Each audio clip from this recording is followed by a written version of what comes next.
10 விதமான ஞானத்திற்காக ஒரு ஜெபம் பண்ணணும் அப்படின்னு நான் நினைச்சேன். அப்போ ஒரு மனுஷனுக்கு ஒரு புதிய வருடத்தை சந்திக்க போகிற ஒரு தேவனுடைய பிள்ளைக்கு ஒரு 10 விதமான ஞானம் நமக்கு தேவை. இந்த உலகத்திலே பரிசுத்த வேதாகமம் சொல்கிறது ஞானமே முக்கியம். என்னத்தை சம்பாதித்தாலும் நீ ஞானத்தை சம்பாதித்து, புத்தியை சம்பாதித்துக்கொள். அப்போ எந்த இடத்துல ஞானம் இருக்கிறதோ அந்த இடத்துல பணம் வரும். எந்த இடத்துல ஞானம் இருக்கிறதோ அந்த இடத்துல உயர்வு வரும். அந்த இடத்துல ஆண்டவரே கடந்து வருவார். நம்முடைய வாழ்க்கையிலே நம்ம நிறைய இழந்தது, நம்ம விட்டு கொடுத்தது, நம்மளை விட்டு போனது கர்த்தர் நமக்கு கொடுக்காமல் இல்லை. நிறைய பேருக்கு ஆண்டவர் கொடுத்தார், அழகு பார்த்தார். அவர்களுக்கு நினைக்காததை கர்த்தர் கொடுத்தார், விரும்பாததை கர்த்தர் கொடுத்தார். அவருடைய திராணிக்கு மிஞ்சியெல்லாம் ஆண்டவர் கொடுத்தார். ஆனால் அவர்களுடைய சொற்ப ஞான குறைவு, சொற்ப மதியினம். அதான் ஒரு நல்ல தைலத்தை, ஒரு செத்த தைலக்காரனுடைய மொத்த தைலத்தையும் நாரி கெட்டு போக பண்றது போல சில ஞான குறைவுகள் ஆண்டவர் கொடுத்ததை நம்ம இழக்க வச்சிருச்சு. நம்மை விட்டு நிறைய ஆசீர்வாதங்கள் நம்மை விட்டு போனது. நிறைய பேர் நம்மை தவறாய் நினைத்தார்கள். அந்த ஞான குறைவினால 10 வருஷமா பாடுபடுறவங்க இருக்கிறாங்க, 20 வருஷமா பாடுபடுறவங்க இருக்கிறாங்க. வாழ்க்கையே இனி பாடுதான், அந்த ஒரு இடத்துல ஞானம் இல்லாதனால அப்படின்னு வாழ்றவங்க எல்லாம் நிறைய பேர் இருக்காங்க. அப்போ ஞானம் அவசியம். ஆண்டவருக்கு ரொம்ப பிடிச்சது அதுதான். வேதம் சொல்லுகிறது, உங்களில் ஒருவன் ஞானத்தில் குறைவுள்ளவனாய் இருந்தால் யாவருக்கும் சம்பூரணமாய் கொடுக்கிறவர். அப்படின்னா ஞானம் என்கிறது படிப்பினாலே மட்டுமல்ல, உலகத்தில் இருக்கிற பழக்க வழக்கத்தினாலே மட்டுமல்ல, ஞானத்தினுடைய பிறப்பிடம் எங்க அப்படின்னா அது கர்த்தரிடத்துல தான் பிறப்பிக்கப்படுகிறது. ஆண்டவர் ஒரு மனுஷனுக்கு ஞானம் கொடுத்தா அது வித்தியாசமா இருக்கும். எவரையும் மேன்மைப்படுத்தவும் பலப்படுத்தவும் கர்த்தருடைய கரத்தினாலே ஆகும். அவருடைய ஞானம் ரொம்ப பெருசு. அது பேதையை ஞானியாக்குறது. அது சொல்லி எல்லாம் எல்லாரும் கற்றுக் கொடுக்க எல்லாம் முடியாது. சிலருக்கு சொல்லி கொடுத்தா கூட மண்டையில ஏறாது. நம்மள மாதிரி ஆட்கள்னு வைங்களேன், ஒரு விஷயத்தை 10 டைம் சொன்னாலும் என்ன பண்ணாதுன்னா நம்முடைய புத்திக்குள்ள போய் சேராது. சிலர் நம்மளை திட்டும் போதே எப்படி திட்டுவாங்கன்னா மண்டையில மசாலா இருக்கான்னு தான் கேட்பாங்க, இல்லைன்னா மண்டையில என்ன களிமண்ணா இருக்கான்னு தான் கேட்பாங்க. இந்த வார்த்தையை இந்த ஜெபத்தில் இருக்கிற நிறைய பேர் நீங்க கேட்டிருக்கலாம், உன் மண்டையில என்ன மசாலா இருக்கா இல்லையா அப்படின்னு. ஸோ அப்படிப்பட்ட ஒரு ஆள் தான் நானும். அப்படிதான் நினைப்பேன். அப்படிதான் எதுவுமே நமக்கு மண்டையில ஏறாது, சொல்லி கொடுத்தா புரியாது, என்னமோ பண்றது மாதிரி இருக்கும், என்னமோ அவங்க என்னமோ சொல்ற மாதிரி. அப்புறம் அந்த சிச்சுவேஷன் வந்ததுக்கு அப்புறம் தான் நமக்கு தெரியும், ஓ இப்படி எல்லாம் சொன்னது இப்பதான் ஞாபகம் வருது, ஓ இதுதான் அன்னைக்கு சொன்னாங்களா அப்படின்னு. ஆனால் ஆண்டவர் கடந்த நாட்களில் இந்த சாரா டக்கர் காலேஜில் அந்த ஸ்டூடெண்ட்டுக்காக பிரசங்கம் பண்ணும்போது அது ஒரு பெரிய ஆஃபீஸ், அது ஒரு பெரிய ஆடிட்டோரியம், அது ஃபுல்லாக பிள்ளைங்க அப்படியே நிறைஞ்சிருந்தாங்க, ஆயிரக்கணக்கான பிள்ளை.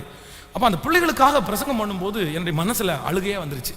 ஸோ ஒரு நாள் நம்ம படிப்பில்லைன்னு ரிஜெக்ட் பண்ணப்பட்டோம், கோமாளின்ற பட்டம் நமக்கு வந்துருச்சு. ஒரு நாள் ஞானம் இல்லை, உனக்கு ஒன்றும் புரியாது, உனக்கு மண்டையில் ஏறாது அப்படின்னு சொன்னாங்க. அந்த ஜெபம் முடிச்ச உடனே அங்கே இருக்கிற டீச்சர்ஸுக்கு, அந்த ஃபேக்கல்டிஸ்களுக்கு 1 hour ஒரு கொஞ்ச நேரம் ஜெபம் பண்ணி பேசக்கூடிய வாய்ப்பு கிடைச்சு. அப்போ நான் நம்புறேன், ஆண்டவருடைய ஞானம் எந்த இடத்துலையும் உங்களை நிறுத்த வைக்கும்.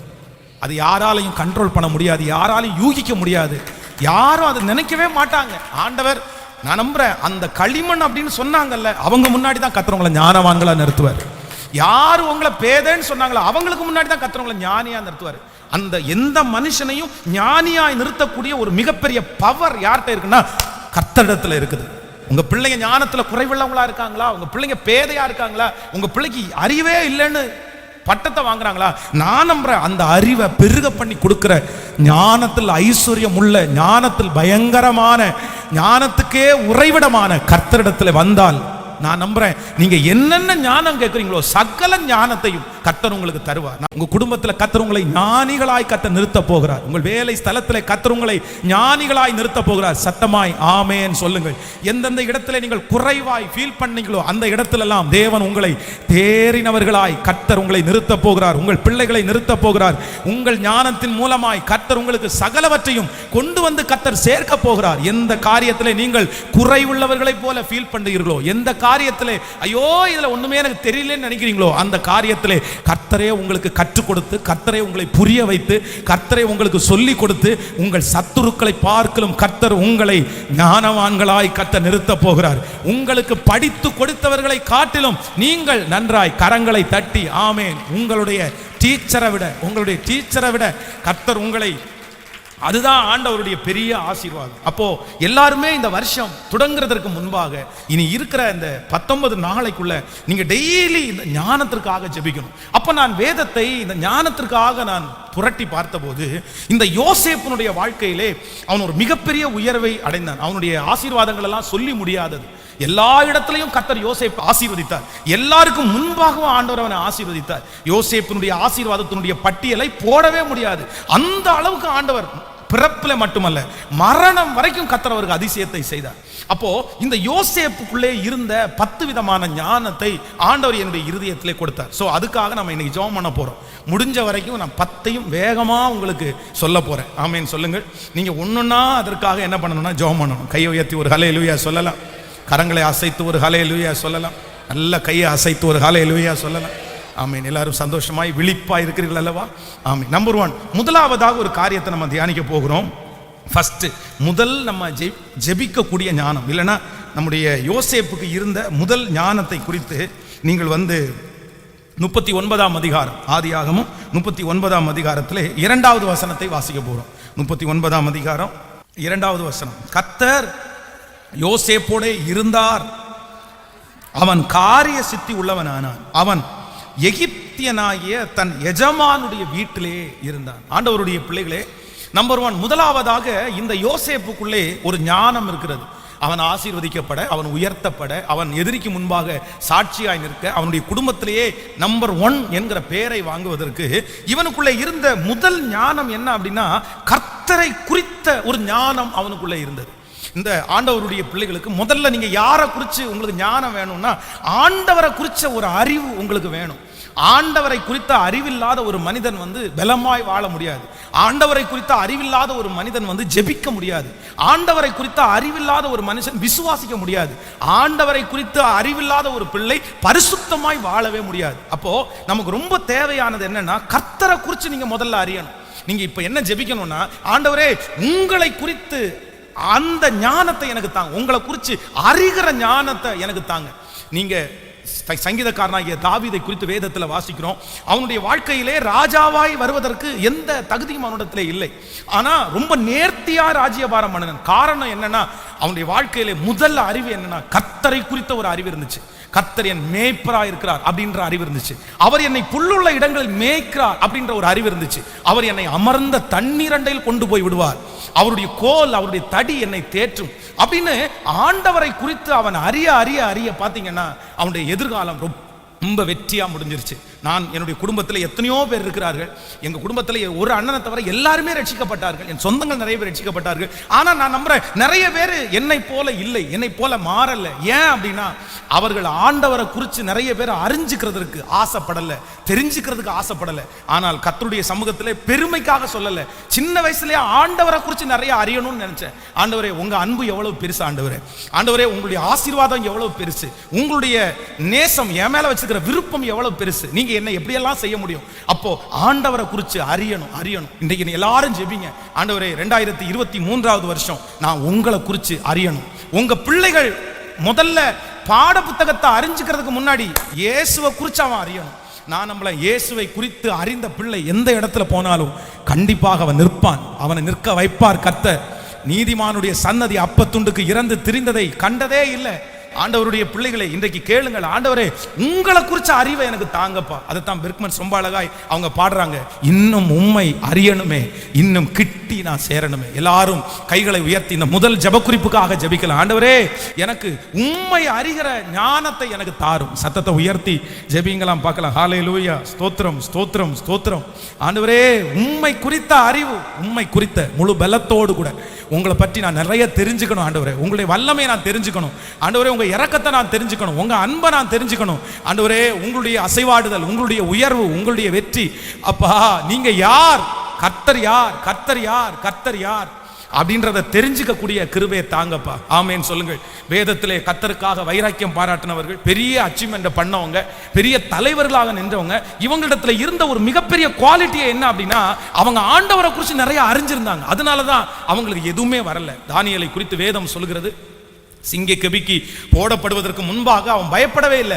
ஏன் பயப்படலைன்னா, எப்பா உனக்கு பயமே வராதா, நீ ஒரு நார்மலான மனுஷன் தானே. அவனுக்கு கண் இருந்துச்சு, காது இருந்துச்சு, மூக்கு இருந்துச்சு, அவனுக்கு நம்மை போல எல்லாமே இருந்துச்சு. அவன் ஒரு மனிதனாகவே இருந்தான். ஸோ ஒரு மனிதனா இருந்த ஒரு மனுஷனுக்கு தன்னை கொல்ல போறாங்க, இல்லைன்னா தன்னை அவ்வளவுதான் செத்து போயிட போறேன்னு நினைக்கிறவனுக்கு எப்படி பயம் இல்லாம இருக்கும். ஆனா நான் நம்புறேன், அவனுடைய பயம் இல்லாம இருந்ததுக்கு ஒரு பெரிய ரீசன் என்ன அப்படின்னு சொன்னா, ஆண்டவரை குறித்து தானியேல் நன்றாய் அறிந்திருந்தான். கர்த்தரை குறித்து நன்றாய் அறிந்திருந்ததுனால தானியேலுக்கு அந்த சூழ்நிலையில பயமே வரல. சிஸ்டர் உங்களுக்கு இந்த வியாதியில பயம் வராது. வராது பிரதர், இந்த பிரச்சனையில உங்களுக்கு பயம் வராது, இந்த கடன்ல உங்களுக்கு பயம் வராது. எப்ப தெரியுமா? ஆண்டவரை குறிச்சு வெளிச்சம் உங்களுக்கு கிடைச்சிச்சுன்னா, ஆண்டவர் எவ்வளவு பெரியவர் என்ற அறிவு உங்களுக்கு வந்துருச்சுன்னா, நீங்க அந்த வியாதியை தூக்கி போட்டுருவீங்க, அந்த கடனை தூக்கி போட்டுருவீங்க. நீங்க சொல்லுவீங்க, என்னை பலப்படுத்துகிற கிறிஸ்துவினால் எல்லாவற்றையும் செய்ய எனக்கு பலன் உண்டு. என் இயேசுவால் ஆகாதது ஒன்றுமில்லை, என் தேவனால் கூடாதது ஒன்றுமில்லை, அவர் எனக்காக செய்வார் என்கிற ஒரு பெரிய நம்பிக்கை வரும். ஆண்டவரே, எனக்கு உங்களை குறிச்ச ஞானம் எனக்கு வேணும் ஆண்டவரே. ஸோ ரொம்ப ஆசைப்படுங்க, உங்களுடைய வாழ்க்கையிலே நீங்க இயேசுவை குறிச்சு அதுக்காக நீ நிறைய நேரத்தை நீங்க ஒதுக்கணும். அதற்காக கர்த்தர் பாதத்தில் நீ உட்கார்ந்து ஆண்டவர்கிட்ட கேட்கணும். என்ன கேட்கணும்னா, ஆண்டவரே நீங்க யார், ஆண்டவரே நீர் யார். அதான் தேவனுடைய மனுஷனாகிய அப்போஸ்தலனாகிய பவுல் எப்படி கேட்கிறாருன்னா, கர்த்தரை பார்த்து, தேவனே நீர் யார், நீர் யார், நீர் யார். எல்லா தேவனுடைய பிள்ளைகளும் இந்த வார்த்தையை கண்டிப்பா கேட்கணும். தனியா உட்கார்ந்து வாலிப தம்பிங்க தங்கச்சி கூட கேட்கணும், ஆண்டவரே நீர் யார். நீங்கள் ஆராதிக்கிற தேவனை உங்க அப்பா சொல்லி நீ அறிஞ்சது ஒண்ணு, உங்க அம்மா சொல்லி அறிஞ்சது ஒண்ணு. ஆனா நீ ஆராதிக்கிற கர்த்தரை குறித்து உனக்கு தெரியுமா? உனக்கு என்ன தெரியும்? உங்க அப்பாவை குறித்து, அப்பா சொன்னதை குறித்து தெரிஞ்சது ஓகே, உங்க அம்மா சொன்னதை குறித்து தெரிஞ்சது ஓகே, ஆனா உனக்கு அவரை பற்றி என்ன தெரியும்? அது ரொம்ப முக்கியம். ஒவ்வொரு வாலிப தம்பிக்கும் தங்கச்சிக்கும் முக்கியம். பர்சனலா ஆண்டவரை குறித்த அறிவு உங்களுக்கு இல்லை அப்படின்னா, அடுத்த ஜெனரேஷனுக்கு நீங்க அவங்கள கொண்டு போகவே முடியாது. ஸோ எல்லாரும் கர்த்தரிடத்தில் கேட்க வேண்டிய முதல் ஜெப குறிப்பு, நான் புது வருஷத்துக்குள்ள சந்திக்க போறதுக்கு முன்னாடி நான் யாரை குறித்து நிறைய அறிஞ்சுக்கணும்னா, என் தேவனை குறித்து நான் மிகவும் அறிய ஆசைப்படுகிறேன். ஹல்லேலூயா. இருந்த முதல் அறிவு என்ன அப்படின்னா, தான் ஆராதிக்கிற ஆண்டவரை குறித்த ஒரு சரியான அறிவு அவனுக்கு இருந்துருச்சு. அதனால தான் அந்த தரிசனத்திற்காக அவன் போராடினான். அதனால தான் அந்த தரிசனத்தை மனசுல வச்சு இது நடக்கும்ன்ற ஒரு பெரிய, எத்தனையோ சூழ்நிலைக்குள்ள கடந்து போனதுக்கு அப்புறமும் பயமோ திகிலோ சந்தேகமோ அவருக்குள்ள வராததற்கு ஒரு மிகப்பெரிய காரணம் என்னன்னா, ஆரம்பத்திலேயே ஏசப்பாவை குறித்து, கர்த்தரை குறித்து ஒரு பெரிய வெளிச்சம் அவனுக்குள்ள வந்துருச்சு. அப்படியே ஸ்ட்ராங்கா பிடிச்சிட்டான். நான் நம்புறேன், ஊழியத்தை ஆசீர்வதிக்கிறது கூட கர்த்தரை குறிச்ச அறிவு வேணும்னு தான் நான் தெரிஞ்சுக்கிட்டேன். அவரை குறிச்ச அறியாம நீங்க அவர்கிட்ட ஜெபம் பண்ணவே மாட்டீங்க. இப்போ என்ன பார்க்கிறீங்க, என்ன குறித்து உங்களுக்கு தெரியல அப்படின்னா எங்கிட்ட வந்து ஒரு ஹெல்ப் கேட்பீங்களா? எங்கிட்ட இருக்குதா இல்லையான்னு உங்களுக்கு தெரியணுமா தெரியக்கூடாதா? தெரிஞ்சாதான் நீங்க வருவீங்க. ஓகே உங்கள்கிட்ட இருக்குது, இதை கொடுங்க அப்படின்னு. அப்ப தெரியாமலே இருந்தா, நான் பண்ணுவேன் நான் பண்ண மாட்டேன் அப்படின்னு உங்களுக்கு தெரியணும்ல. அப்ப ஆண்டவருடைய அறிவு ரொம்ப அவசியம். ஸோ நம்பர் 2, இரண்டாவதாக சீக்கிரமாக வாசிக்கலாம். அதே அதிகாரத்தில் 3வது வசனத்தை வாசிக்கலாம். கர்த்தர் அவனோடு இருக்கிறார் என்றும், அவன் செய்கிற யாவையும் கர்த்தர் வாய்க்க பண்ணுகிறார் என்றும் அவனுடைய எஜமானன் கண்டு. கவனிங்க ஆண்டவருடைய பிள்ளைகளே, இரண்டாவதாக யோசேப்புக்கு இருந்த இரண்டாவது ஞானம் என்ன ஞானம் அவனுக்கு இருந்துச்சுன்னா, சூழ்நிலையை குறித்த ஒரு ஞானம் அவனுக்குள்ள இருந்து, இந்த அந்த சிச்சுவேஷன் அதற்கு தகுந்தது போல ஒரு ஞானம் உள்ள மனுஷனாய் மாறினான். ஸோ இந்த இடம் ஒரு கடினமான ஒரு சூழ்நிலை, இந்த இடத்துல நம்ம இப்படி தான் நடந்துக்கணும், இந்த இடத்துல இப்படி நம்ம நடக்க முடியாது, இந்த இடத்துல பொறுமையாக தான் போகணும், இந்த இடத்துல எதிர்த்து நம்ம பேசக்கூடாது. சிறைச்சாலை என்கிறது ஒரு சூழ்நிலை, போத்திபாருடைய வீடு என்கிறது அவனுடைய ஒரு சூழ்நிலை, குழி என்கிறது அவனுடைய ஒரு சூழ்நிலை, ராஜாவுடைய இடம் என்கிறது ஆண்டவர் ஒரு சூழ்நிலை அல்ல. ஆண்டவருடைய பிள்ளைகளாகிய உங்களை கர்த்தர் பல சூழ்நிலைகளை ஆண்டவர்களை நிறுத்துவார். எல்லா சூழ்நிலைகளுக்குள்ளேயும் நீங்கள் கடந்து போவீர்கள். ஆனா உங்களுக்கு ஒரு விசேஷித்த ஞானம் வரணும். என்ன ஞானம்னா, அந்த சூழ்நிலையை சரியா உங்களுக்கு கையாள தெரியணும். சில சூழ்நிலையை கையாள தெரியாது அவங்களுக்கு, அதனாலேயே ரொம்ப கோபப்பட்டு அந்த சூழ்நிலையை கையாள தெரியாததுனால தங்களுடைய வாழ்க்கையில இழப்பை சந்தித்தவர்கள் நிறைய பேர். ஐயோ இந்த சிச்சுவேஷன்ல நம்ம கொஞ்சம் அமைதியா இருந்திருக்கலாமோ, இதுல கொஞ்சம் பொறுமையா நம்ம போயிருக்கலாமோ, அதுக்கப்புறம் நம்ம இந்த சூழ்நிலையில இந்த கடனை வாங்காம இருந்திருக்கலாமோ, கொஞ்ச நாள் இதுல சமாளிச்சிருக்கலாமோ. சோ அந்த சூழ்நிலை நாலா பக்கமா அவர்களை நெருக்கும் போது, சூழ்நிலை அவர்களை பார்த்து நிறைய கேள்விகளை கேட்கும் போது, ஒரு தேவனுடைய பிள்ளை அந்த சூழ்நிலையை தடுமாறுறாங்க.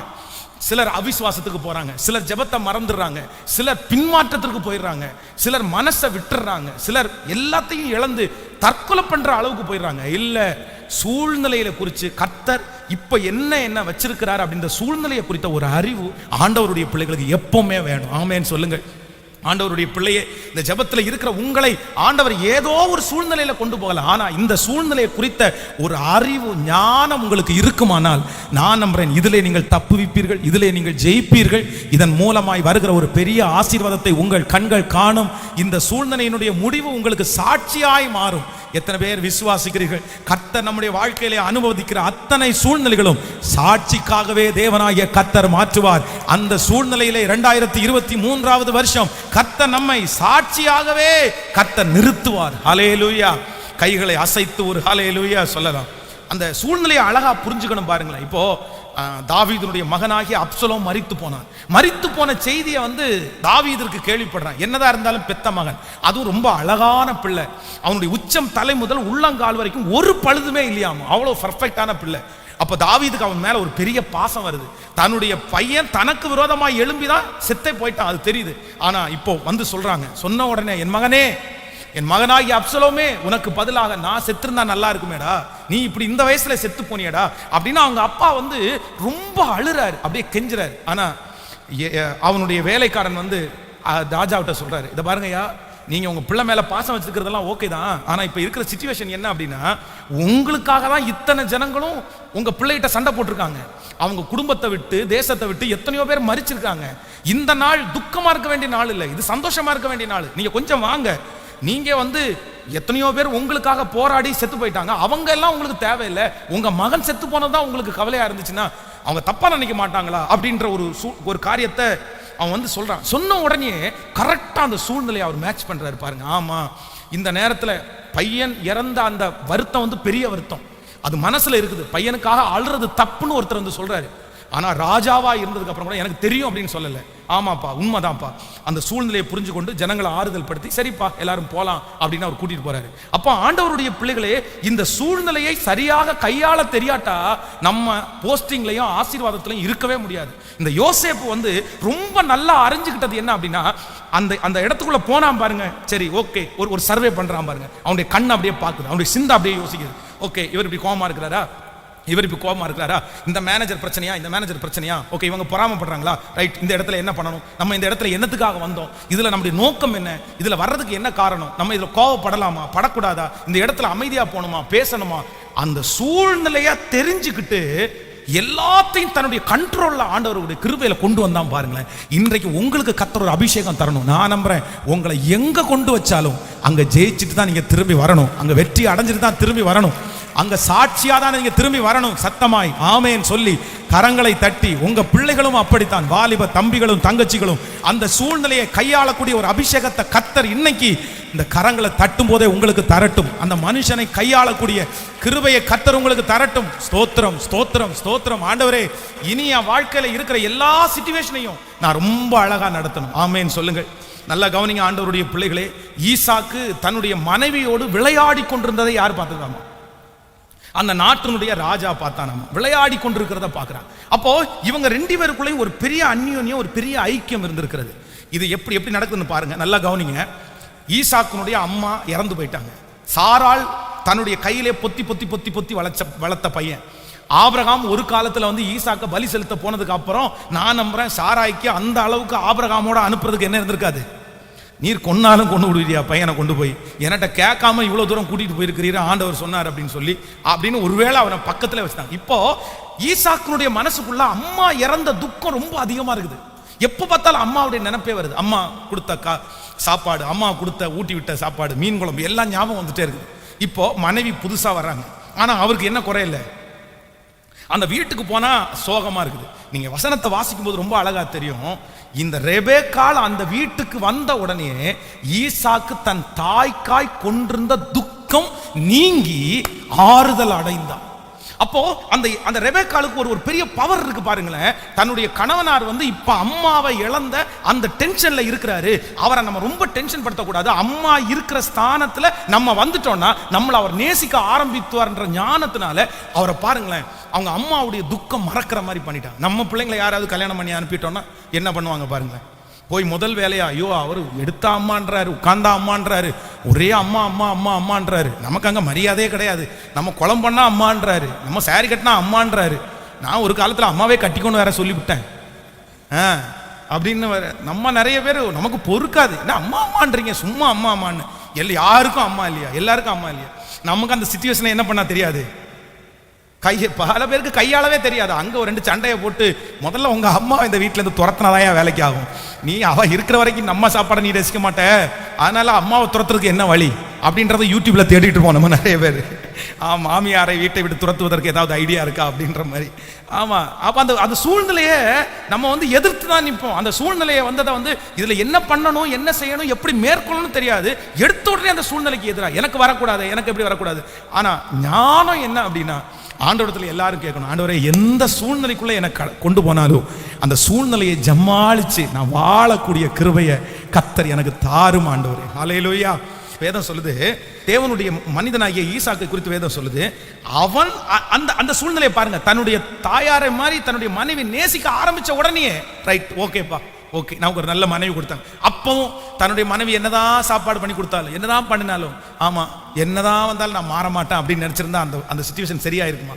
ஆயிருக்காது. அப்போ எல்லாரும் கர்த்தரிடத்துல கேளுங்க, ஆண்டவரே எனக்கு ஒரு கிருபையை தாரும், சூழ்நிலையை நான் சமாளிக்கக்கூடிய ஒரு கிருபையை தாரும். கைகளை உயர்த்தி ஒரு ஹல்லேலூயா சொல்லலாம். யோசேப்புக்கு இது ஒரு பெரிய ஞானம், இது ஒரு பெரிய பவர். இது வேற எங்க வெளிப்படும் பாருங்க. சூழ்நிலையை சொல்லுங்க பார்க்கலாம். சிறைச்சாலைக்கு கடந்து போகிறார். வேதம் சொல்லுது, சிறைச்சாலை தலைவனுடைய கண்களிலே அவனுக்கு. இப்போ உங்களை பார்த்து ஒரு கேள்வி கேட்கிறேன். நீங்க செய்யாத ஒரு குற்றத்துக்கு, நீங்க ஒரு பண்ணாத குற்றத்துக்கு உங்க மேல பழிய போட்டு ஜெயில போட்டாங்கன்னு வைங்களேன், அந்த ஜெயில நீங்க எப்படி இருப்பீங்க? ஹலோ, உங்களால எப்படி இருக்க முடியும்? பாதி பேர் அங்கேருந்து வரும்போதே பைத்தியமா தான் நம்ம வருவோம். ஆமா, 10 நாள் ஜெயிலில் உட்காந்துட்டோம்னா அவ்வளவுதான். ஆண்டவரே நீர் ஏன் என்னை கைவிட்டீர், ஏன் என்னை கைவிட்டீர், எனக்கு ஏன் இப்படிப்பட்ட ஒரு நிலைமை, நான் எதுக்கு இப்படி பண்றேன், சோர்ந்து போய் பலவீனப்பட்டு மன உளைச்சலுக்குள்ளாகி யோசிச்சு டென்ஷன் ஆகி. ஆனா வேதம் சொல்லுது, அவன் செய்யாத தவறுக்காக அவனை சிறைச்சாலைக்குள்ள போடும்போது அங்க போய் எல்லா வேலையும் ஒழுங்குபடுத்தி கிளியர் பண்ணி நீட் பண்ணி இந்த சிறைச்சாலை தலைவனிடத்துல போய் அவனுடைய கண்களை தயவு கிடைச்சு அவன் பார்த்து, யாரா இவன் வித்தியாசமான ஆளா இருக்கான், சிறைச்சாலையில வந்து ஒருத்தன் இவ்வளவு சந்தோஷமா இருக்க முடியுமா, இவ்வளவு பாசிட்டிவா இருக்க முடியுமா, நீ வேற லெவலுப்பா, வாப்பா, இனி என் கையில பொறுப்பு இல்லை, யாருக்கு பொறுப்பு தெரியுமா, நீ வச்சுக்கோ, நீ இவங்களை எல்லாம் பார்த்துக்கோ. அங்க இருக்கிற அத்தனை ஜெயில இருக்கிற ரவுடிங்களுக்கும் யார் தலைவன் ஆயிட்டா கேட்கல. நம்ம நிறைய விட்டு அடிதான் வாங்கிட்டு வருமே தெரியுமா, தலைவன் ஆக மாட்டோம். அப்ப ஆண்டவரே கையை உயர்த்தி கேளுங்க, ஏசப்பாட்ட எனக்கு ஒரு கிருபை வேணும், 2023 வருஷம் எனக்கு ஒரு ஞானம் வேணும். எந்த சூழ்நிலை வந்தாலும், நம்ம எல்லாரும் அவ்வளவு பெரிய ஞானிகள் அல்ல, எனக்கு தெரியும், நம்மளால அது முடியல. சிஸ்டர், எத்தனை சூழ்நிலையில் நீங்க தோத்து போனீங்க, ஆண்டவர் உங்களுக்கு அனுமதிச்ச எத்தனை சிச்சுவேஷன் நீங்க ஜெயிச்சிருக்கீங்க, திரும்பி பாருங்க. இன்னைக்கு யோசிக்கிறோமே, இன்னைக்கு ரொம்ப நம்ம திங்க் பண்றோமே, ஐயோ நான் ஏன் இப்படி பண்ணேன், நான் ஏன் இப்படி பண்ணேன், நான் இப்ப ஏன் இப்படி இருந்தேன், அந்த 2 வருஷம் நான் அந்த இடத்துல சமாளிச்சிருக்க கூடாதா, அந்த 6 மாதங்கள் கொஞ்சம் நான் கடினமா உழைச்சிருக்க கூடாதா, அந்த சூழ்நிலை எனக்கு கையாள தெரியல பாஸ்டர், சண்டை போட்டேன், எதிர்த்து நின்னுட்டேன். எல்லாருடைய கைகளை உயர்த்தி உங்க பிள்ளைகளுக்காகவும் ஜெபிங்க, ஆண்டவரே எங்க பிள்ளைகளுக்கு ஒரு கிருபை கொடுங்க ஆண்டவரே, எந்த சூழ்நிலைக்குள்ள போனாலும் அந்த சூழ்நிலையை ஜமாளிச்சு அதிலிருந்து ஒரு பெரிய வெற்றியோட ஒரு ஜெயத்தோட என் பிள்ளைகள் கடந்து வருவதற்கு இப்பொழுது கர்த்தருடைய அற்புதம் வெளிப்படுவதாக சொல்லுங்க பார்க்கலாம். கைகளை உயர்த்தி இந்த ஜெபம் எல்லாரும் ஜெபிக்கணும்னு நான் ஆசைப்படுறேன். சபை ஜனமே, வாலிப தம்பியே தங்கச்சியே, ஆண்டவர் உனக்கு உன்னை பல இடங்களில் அனுப்புவார். உன்னை ராஜா வீட்டுக்கு அனுப்புவார், நீ அங்க சரியா இருக்கணும். உன்னை பாதாளத்துக்குள்ள அனுப்புவார், நீ அங்க சரியா இருக்கணும். ஹல்லேலூயா. உன்னை சிறைச்சாலைக்குள்ள அங்க நீ சரியா இருக்கணும். நீ எங்க அனுப்பினாலும் அந்த இடத்துல சூழ்நிலையை சமாளிச்சு அழகாய் தேவனுடைய பிள்ளை என்கிறத நிரூபிக்கணும். கைகளை உயர்த்தி ஏசப்பாட்ட சொல்லுவோம், ஏசப்பா அந்த ஞானம் இப்பொழுது எனக்கு வெளிப்படுவதாக. இந்த துபாயிலிருந்து அபுதாபி என்கிற ஒரு இடத்துக்கு ஊழியத்திற்காக போனேன். அங்க இருந்து அபுதாபிக்கு ஊழியத்துக்காக என்னை அழைச்சிட்டு போனாங்க. ஸோ அங்கே அந்த ஊழியம் முடிச்சுட்டு இரவு வந்து ஒரு 12 மணிக்குள்ள ஆச்சு, ஒரு 11:30 மணிக்கு மேலே ஆகுது. நான் அடுத்த நாள் காலையில் ஒரு ஷூட்டிங் இருக்கிறனால இதுக்கு நான் கண்டிப்பாக வரணும், அடுத்த நாள் எனக்கு இருந்தே ஆகணும். அங்கேருந்து திரும்பவும் வந்து ஒரு 250 கிலோமீட்டர் பக்கத்தில் ட்ராவல் பண்ணி நான் வரணும். அப்போ வந்து நான் அவங்கள்ட்ட சொன்னேன், எனக்கு ஒரு கால் டாக்ஸி அரேஞ்ச் பண்ணிடுங்க, நான் போயிடுறேன், ஒன்றும் பிரச்சனை இல்லை அப்படின்னு. அப்போ வந்து ஒரு கால் டாக்ஸி அரேஞ்ச் பண்ணி அதில் வந்து ஒரு தமிழ்கார பையன் வந்து அதில் வந்தான், ஒரு வாலிப பையன். அவன் வந்து எங்கன்னா திருச்சி பக்கத்தில் உள்ள ஒரு பையன். அப்போ எனக்கு ஒரு ஆச்சரியமாச்சு, எல்லாருமே வேறு வேறு பாஷையை பேசிட்டு இருக்கும்போது ஒரு பையன் ஃப்ளோவாக தமிழ் பேசுறதுனால நமக்கு எப்போவுமே நம்ம ஊர் பாஷையை பேசணுன்னு ஒரு பாசம் வந்துருமே. எப்போவுமே காரு நான் வந்து அந்த வாடகை காரில் போதும் பின்னாடி உட்காந்து ட்ராவல் பண்ணுவோம், ஆனால் இப்போ முன்னாடி உட்காந்தோம், ஏன்னா பேசிகிட்டே போகலாம் அப்படின்னு. அப்போ அவன்கிட்ட பேசிகிட்டே போனேன், என்ன ஆச்சுப்பா, எப்படி இருக்க, எவ்வளோ சம்பாதிக்கிற, எப்போ வந்த, என்ன பிரச்சனை அப்படி என்னென்ன கேட்டே விசாரிச்சுட்டு இருக்கும்போது அவன் சொன்னான், சார் என் கூட 17 பேர் வந்தோம் சார், நாங்கள் இன்னைக்கு நான் 3 பேர் தான் சார் இருக்கோம், எல்லாம் ஓடி போட்டானுவா பாரு சார். எல்லாருமே பிடிக்காம அவங்கவுங்க ஊருக்கு ஓடி போயிட்டாங்க. அப்போ அவங்ககிட்ட கேட்கும்போது, இல்லை எங்களுக்கு ஃபஸ்ட் டைம் வந்து ஒரு 3 மாதம் சாப்பிட்றதுக்கு சாப்பாடு இல்லை, தங்குறதுக்கு சரியாக இடம் இல்லை, ரொம்ப டென்ஷன், திட்டுவாங்க, அந்த டார்கெட்டை அச்சீவ் பண்ணலைன்னா சத்தம் போடுவாங்க, எங்களால் சமாளிக்கவே முடியல. அப்போ அந்த 3 மாசத்துல இந்த பசங்க வந்து இந்த சிச்சுவேஷனை எதையுமே புரிஞ்சுக்க முடியாமல் கரெக்டாக ஒரு டார்கெட் 900 கொடுக்கணும், அந்த 900 முடிச்சுட்டு போய் படுத்துருவானுவா. ஆனால் அடுத்து அவனுக்கு வராது. அந்த மாதிரி நிறைய பேர் திட்டு வாங்கிட்டாங்க. ஆனால் நான் வந்து கடவுளுடைய ஒரு பெரிய தயவில் அந்த 3 மாசமும் அந்த சூழ்நிலையில் கடிச்சு இப்படி நின்றுட்டேன் சார். இப்போ பார்த்தீங்க அப்படின்னு சொன்னால், இப்போ நான் வந்து 9 மாதம் ஆச்சு, இப்போ நான் நல்லா சம்பாதிக்க ஆரம்பிச்சிட்டேன். இப்போ பரவாயில்ல, எனக்கு இப்போ ஒரு பெரிய நம்பிக்கை வந்திருக்குது, இந்த தேசத்தில் நான் பொழைச்சிருவேன்ற ஒரு நம்பிக்கை எனக்கு வந்திருக்குது. ஒன்றும் இல்லை சார், இன்னொரு 3-4 வருஷம் சார் நான் கொஞ்சம் இருந்து கடினமாக உழைச்சிட்டேன்னா கடனை முடிச்சிடுவேன், ஒரு சின்ன வீடு கட்டிடுவேன், அதுக்கப்புறம் நான் போய் என் ஊரில் செட்டில் ஆயிடுவேன், பரவாயில்ல எனக்காக ப்ரேயர் பண்ணுங்க அப்படின்னா.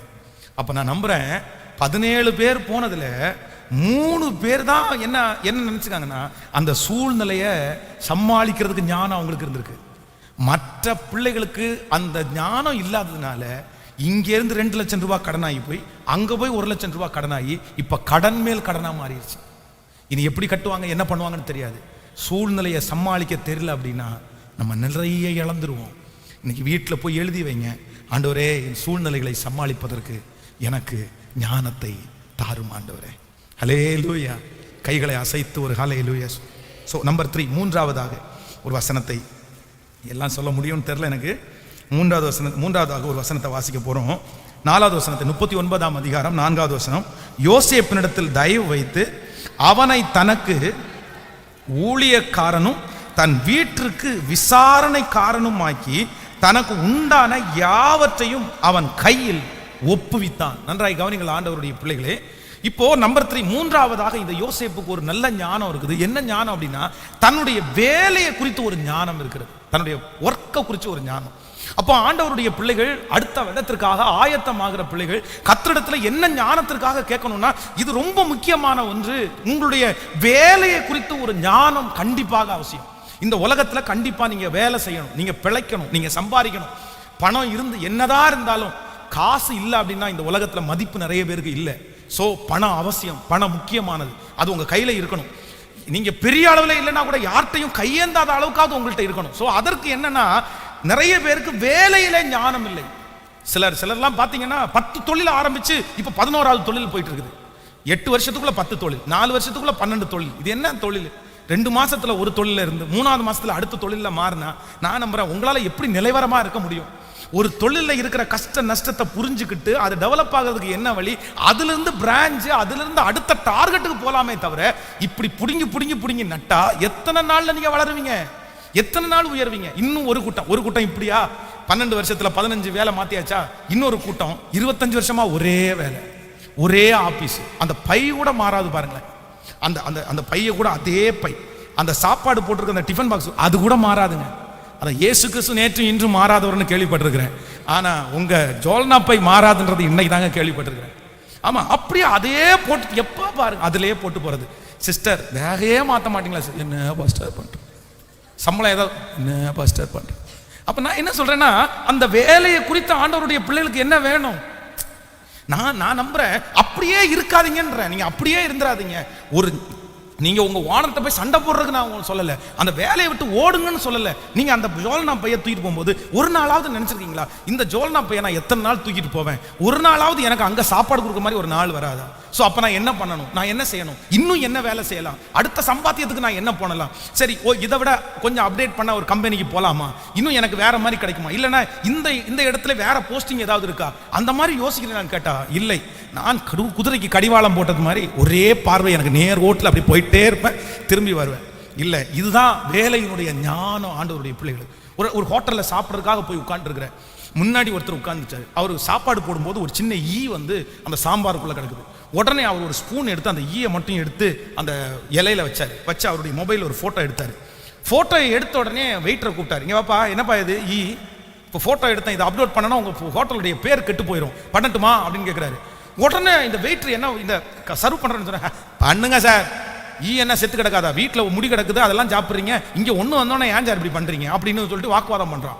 இவன் வாக்குவாதம் பண்ணி சண்டை போடுறான்ற தெரிஞ்ச உடனே கல்லாப்பட்டியில் ஓனர் இருக்காரு, நான் பார்த்த சம்பவம், ஓடி வந்தார். ஓடி வந்து, சார் உங்களுக்கு என்ன சார், என்ன பிரச்சனை சார்? இல்லை இந்த பாருங்க கிடக்குது, நான் அப்லோட் பண்ணுறேன், இவன் என்னமா பேசிட்டு இருக்கேன் சார், 1 மினிட் சார் அப்படின்னு சொல்லி அவர் கையினாலேயே அந்த எச்சி இலையை ஓனர் அவ்வளவு டிப்டாப்பா பெரிய ஹோட்டல் அழகா அந்த இலையை வந்து அப்படியே சுருட்டி தன்னுடைய கையில எடுத்து கொண்டு வாடா அப்படின்னு சொல்லிட்டு அந்த குப்பை தொட்டியில் போட்டு ஓடி போனாரு. ஒரு இலையை எடுத்து வந்தாரு, அழகா போட்டாரு, தண்ணி தெளிச்சாரு, சுத்தி மட்டன் சிக்கன் என்னென்ன இருக்குமோ மொத்தம் கூட்டு பாத்திரத்தில் வந்து அப்படியே ரவுண்டா அடக்கிட்டாரு, அழகா சாப்பாடு போட்டாரு. சார் இன்னைக்கு உங்களுக்கு சாப்பாடு ஃப்ரீ சார், நீங்க நிம்மதியா திருப்தியா சாப்பிட்டு போங்க சார்.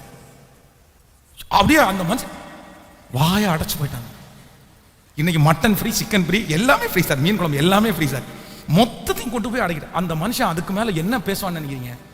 ஒரு வாரம் அவருக்கு சோறே இறங்கலன்னு வைங்களேன். சரி, அவருக்கு எதிர்பார்க்கவே இல்லை. சார் ஒன்றும் கோச்சிக்காதீங்க சார், ஏதோ தெரியாம நடந்துச்சு, சாரி சார், நெக்ஸ்ட் டைம் வரதை பார்த்துக்கலாம் சார், நீங்க சாப்பிடுங்க சார். அவர் அந்த வெயிட்டர், உனக்கு அறிவு இருக்கா இல்லையா, போ நீ இந்த பக்கத்தில் நிற்காத, நீ அடுத்த வெயிட்டர் அங்கே போய் பாரு, இந்த வேலையெல்லாம் செய்யக்கூடாது. அதுதான் வேலையில ஞானம். நான் நம்புறேன் உங்க வேலையை வந்து இன்னைக்கு வேலைக்காக அலைகிறவங்க நிறைய பேர், வேலை இல்லாமல் இருக்கிறவங்க நிறைய பேர், ஆனா கிடைச்ச நல்ல வேலையை இழந்தவங்க நிறைய பேர். இன்னைக்கு இந்த சபையில் இருக்கிற இந்த சத்தத்தை கேட்கிற ஒவ்வொரு தேவ பிள்ளைகளுக்கும் உண்மையா கேட்கிறேன், உங்க வேலையில நீங்க ரொம்ப கவனமா இருங்க, ரொம்ப கவனமா இருங்க. உங்க வேலையில நீங்க கவனமா இல்லை அப்படின்னா நீங்க எஜமானனுக்கு முன்னாடி நிற்க மாட்டீங்க, நீசனுக்கு முன்னாடி கை கட்டி நிற்பீங்க. தன்னுடைய வேலையிலே ஜாக்கிரதை உள்ளவனாக இருப்பீர்கள், ஆனால் உங்க கை ஆளுகை செய்கிற கையா மாறும். ஹல்லேலூயா. கையை உயர்த்தி எல்லாரும் கேளுங்க, ஆண்டவரே எனக்கு கொடுத்திருக்கிற வேலையில, சத்தமா சொல்லுங்க, எனக்கு கொடுத்திருக்கிற வேலையில, சத்தத்தை உயர்த்தி கொஞ்சம் ஜெபம் பண்ணுங்களேன், எனக்கு ஞானத்தை கொடுங்க ஆண்டவர், நான் அதை பெஸ்டா பண்ணணும், அதை நான் நல்லா பண்ணணும், யாருமே அதுல அச்சீவ் பண்ண முடியாத அளவுக்கு நான் பண்ணணும் ஆண்டவர். யாராவது என்ன வேண்டான்னு சொன்னாங்கன்னா அவங்க என்ன மிஸ் பண்ணணும். சத்தமா ஜெபம் வரட்டும், சத்தத்தை உயர்த்தி, ஆண்டவரே எதா இருந்தாலும் உன் படிப்பு தான் இப்ப வேலையானா அந்த படிப்புல உங்களை மிஸ் பண்ணணும் சொல்லுங்க ஆண்டவர். அந்த அளவுக்கு ஒரு ஞானத்தை கேளுங்க, எல்லாரும் கத்திரத்துல கேளுங்க. ஆண்டவரே என்னுடைய ஒர்க்ல, என்னுடைய எதிர்காலத்தில் நீங்க கொடுத்திருக்க அந்த வேலையில 2023 வருஷம் என் கை நிறைய சம்பாதிக்கணும், என் கை நிறைய திருச்சபைகளை கட்டணும், என் வேலை ஆண்டவரே எல்லாரும் பார்க்கும்போது ஆச்சரியப்படுற அளவிற்கு அந்த வேலையினுடைய நுணுக்கங்களை எனக்கு கற்றுக் கொடும் ஆண்டவரே. அந்த வேலையினுடைய எல்லாரும் கேளுங்க, ஏசப்பா அந்த நுணுக்கங்களை கற்றுக் கொடுங்க அப்பா, எனக்கு ஒரு பெரிய ஞானத்தை கத்த தாங்க ஆண்டவரே, தாங்க ஆண்டவரே. நீர் எத்தனை நல்லவர், எத்தனை நல்லவர். ஹல்லேலூயா. ஜெபிக்கிறீங்களா? எல்லாரும் ஜெபிக்கிறீங்களா? அப்போ நம்பர் 3, மூன்றாவதாக நமக்கு இருக்கிற பெரிய ஜெப குறிப்பு, இந்த அம்மாங்களும் அப்படிதான். வேலையில் என்னவா இருக்கணும்னா, வேலையை ரொம்ப பெருசாக்கிறத விட கொஞ்சம் வேலையை கொஞ்சம் சுலபமாக்குறதுக்கு கற்றுக்கொள்ளுங்க. புதுசாக என்ன பண்ணலாம், என்ன செய்யலாம், எப்படி பண்ணலாம், கொஞ்சமாவது நீங்கள் என்ன பண்ணுங்கன்னா தயவு செய்து யோசிங்க, தயவு செய்து யோசிங்க. நமக்கு ஆண்டவர் வந்து இந்த மூளையை கொடுத்துருக்காரு, ரொம்ப நல்லா விரிவாகும். நீங்கள் எவ்வளவு வந்து யோசிச்சு இது பண்ணுறீங்களோ அவ்வளவு தூரம் இது பெருகிட்டே இருக்கும். நான் நம்புகிறேன் நீங்கள் வளரணும் வளரணும் வளரணும், கர்த்தர் பிள்ளைகள் வளரணும். ஹல்லேலூயா. சர்ச்சில் இருக்கிற ஒரு 4th ஸ்டாண்டர்ட் படிக்கிற ஒரு ஐயா நம்ம சர்ச்சுக்கு வராரு. இன்னைக்கு காந்திபுரத்தில் ஒரு மோட்டார் கம்பெனி வச்சிருக்கிறாரு. அவ்வளவு நுணுக்கமான ஒரு மனுஷன். அவரே மோட்டரை மேனுஃபேக்சர் பண்ணி வெளிநாட்டுக்கு இங்கேருந்து சப்ளை பண்ணுறாரு. கண்டெய்னர் வரும், அந்த ஃபுல்லாக ஏற்றும் போகும். 4th ஸ்டாண்டர்ட் படிச்சிருக்காரு. வருஷத்துக்கு ஒரு டைம் இந்த ஆயுத பூஜை டைம் ஒரு ப்ரேயர் வைப்பார். அவருடைய ஆஃபீஸில் இருக்கிற குறைஞ்சது ஒரு 25 பேரையாவது அட்டன் பண்ண சொல்லுவார். நான் கூப்பிட்டு அத்தனை பேரும் ஆண்டவர் அறியாதவங்களா இருப்பாங்க. ஒரு 15 நிமிஷம் அவங்களுக்கு ஆண்டவரை பற்றி பேசி ஜெபம் பண்ணி அதுலேருந்து எத்தனையோ பேரை சர்ச்சுக்கு வந்துட்டு, என்ன ஆசீர்வாதம் தெரியுமா? எவ்வளோ நல்ல, வெறும் 4th ஸ்டாண்டர்ட் தான் படிச்சிருக்காரு. ஆனால் அந்த ஞானம், வேலையில் ஞானம் அவ்வளோ கிளியர் பண்ணி காலிலேருந்து டைம் ஸ்பெண்ட் பண்ணி, நான் சொல்கிறேன் இன்னைக்கு இங்கே இருக்கிற நிறைய பேர் கஷ்டப்படுறது எனக்கு தெரியும் ஆண்டவருடைய பிள்ளையை. உங்கள் சம்பாத்தியம் ரொம்ப குறைவாக இருக்கிறது தெரியும். பாஸ்டர் என்னால் முடியல பாஸ்டர், அவ்வளோ கஷ்டப்படுறேன், நான் இதுக்கு மேலே என்ன பண்ணுறது எனக்கு ஒன்றுமே தெரியல. ஆனால் நான் உங்கள் எல்லாருக்காக நான் ஜெபம் பண்ணிட்டு வந்தேன். கர்த்தர் உங்களுக்கு என்ன சித்தம் வச்சிருக்கான்னு தெரியல, ஆனால் உங்களை சம்பாதிக்கிறதுக்கு, உங்களுக்கு நல்ல வேலை கொடுக்கறதுக்கு ஆண்டவர் ஒரு ஸ்பெஷல் ஞானத்தை கர்த்தர் உங்களுக்கு தருவார், நிச்சயமாய் தருவார். ஆண்டவர் உங்களை கைவிட மாட்டார். கண்டிப்பாக கர்த்தர் ஒரு பெரிய விரிவாக்கத்தை தருவார். ஆண்டவரத்தில் மட்டும் கேளுங்க, ஆண்டவரே இந்த உலகத்தில் பிழைப்பதற்கு எனக்கு நீர் கொடுத்திருக்கிற மிக முக்கியமானது வேலை தான் ஆண்டவரே. ஆண்டவரே நான் வேலையில் நான் செட்டில் ஆயிரும். வேலையில் செட்டில் ஆனீங்கன்னா ஊழியம் செய்ய வரலாம்ல சிஸ்டர், நீங்கள் நினைச்ச நேரத்துக்கு சர்ச்சுக்கு வரலாம் இல்லை, ஒரு மீட்டிங் அட்டன் பண்ணலாம் இல்லை, கொஞ்சம் ஃபேமிலியோட டைம் ஸ்பெண்ட் பண்ணலாம் இல்லை. ஆனால் காலையிலேருந்து சாயந்தரம் வரைக்கும் நைட்டு வரைக்கும் பாடுபட்டு நைட்டு கொஞ்ச நேரம் படுத்துட்டு திரும்ப காலையில் வேலைக்கு போய் உங்களுக்கு நிறைய பேரை பார்த்தா அவ்வளோ கஷ்டமா இருக்கு. ஆனா நான் என்ன சொல்றேன், அவ்வளோ கஷ்டப்பட்டு நீ வேலை பார்க்குறீங்களே, அதற்கு ஏதாவது உங்களுக்கு மிச்சம் வந்தா பரவாயில்லையே, உங்களுக்கு ஏதாவது உயர்வு வந்தா பரவாயில்லையே, நீங்க அதுல ஏதாவது சம்பாரிச்சு கொஞ்சம் நாளுக்கு நாள் முன்னேறினீங்கன்னா பரவாயில்லையே. ஆனா நாளுக்கு நாள் கடன்காரங்களா, நாளுக்கு நாள் கீழே போயிட்டு இருந்தா எப்படி வருத்தமா இருக்கும். அதனால நான் உங்களுக்காக ரொம்ப அங்கலாய்க்கிறேன், உங்களுக்காக நான் ஜெபம் பண்றேன். எனக்கு ஒரு ஹாப்பினஸ் இருக்கு, இந்த ஊழியத்தை செய்யறதுக்கு ஒரு சந்தோஷம் இருக்கு. ஏன் சந்தோஷம் இருக்குன்னா, நான் ரொம்ப எஃபோர்ட் பண்றேன், பெருமைக்காக இல்லை, நான் சொல்றேன், ரொம்ப அதிகமா எக்ஸ்ட்ரீமா முடிஞ்ச அளவுக்கு அவ்வளோதான் எல்லாத்தையும் தியாகம் பண்ணி ஓடி ஓடி வேகமா வேகமா வேகமா செய்யலாம் செய்யலாம் செய்யலாம் அப்படின்னு. ஆனால் எனக்கு ஒரு பெரிய சந்தோஷம் என்னன்னா, நான் போடுற அந்த எஃபோர்ட், நான் போடுற அந்த இதை கர்த்தர் வாய்க்க பண்றாருல, அதுக்கு பலன் கொடுக்குறாருல, அதை பார்க்கும்போது இன்னும் வேகமா ஓடலான்னு தோணுது. ஆனால் நீங்க இவ்வளவு முயற்சி எடுத்து பண்ணியும் உங்களுக்கு பலன் கொடுக்கலும் போது நீங்க சோர்ந்து போயிருவீங்கல்ல. ஆனால் கர்த்தர் சொல்றாரு, உங்களுக்கு நான் ஒரு விசேஷித்த ஞானத்தை 2023 வருஷம் கர்த்தர் இங்க இருக்கிற நிறைய பேருக்கு, கரங்களை தட்டுகிறவர்களுக்கு அப்படியே அப்பவே ஒர்க் ஆகும் நான் நம்புறேன். இந்த வசனம் அப்பவே கிரிய செய்யும், விசுவாசிக்கிறவர்களுக்கு அப்பவே கிரிய செய்யும்.